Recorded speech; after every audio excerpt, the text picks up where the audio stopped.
सर्वात मोठी बातमी समोर येत आहे ती फैजरपुरा पोलीस स्टेशन हद्दीमधून जिथे एका 13 वर्षीय युवकावर चाकू हल्ला झाल्याची धक्कादायक घटना घडली आहे। चाकू घेऊन फिरणाऱ्या एका व्यक्तीला याबाबत विचारणा केल्याने हा हल्ला झाल्याचे प्राथमिक वृत्त आहेत। यामुळे शहरात कायदा आणि सुव्यवस्थेचा प्रश्न पुन्हा एकदा ऐरणीवर आला आहे। या घटनेने परिसरात भीतीचे वातावरण निर्माण झाले आहे। फैजरपुरा पोलीस ठाणे हद्दीमधील संजय गांधी नगर येथे धक्कादायक घटना घडली। 13 वर्षीय अमन बोरकर जो कुंभारवाडा येथील रहिवासी आहे त्याच्यावर चाकूने हल्ला करण्यात आला।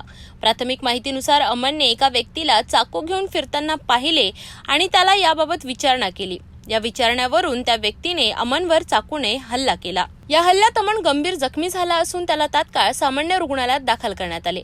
मात्र त्याच्या प्रकृतीची गंभीरता पाहत त्याला पुढील उपचारासाठी दुसऱ्या रुग्णालयात हलविण्यात आले। त्यामुळे सध्या अमनची नेमकी स्थिती काय याची माहिती उपलब्ध नाही।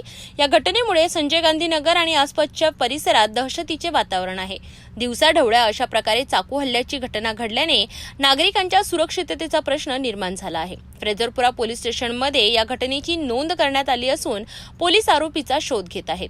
पोलिसांनी लवकरात लवकर या प्रकरणाची आरोपीला अटक करून कठोर कारवाई करावी अशी मागणी स्थानिक नागरिक करीत आहेत। पोलिसांकडून या घटनेची अधिक चौकशी सुरू असून लवकरच आरोपीला पकडण्यात यश येईल अशी अपेक्षा आहे।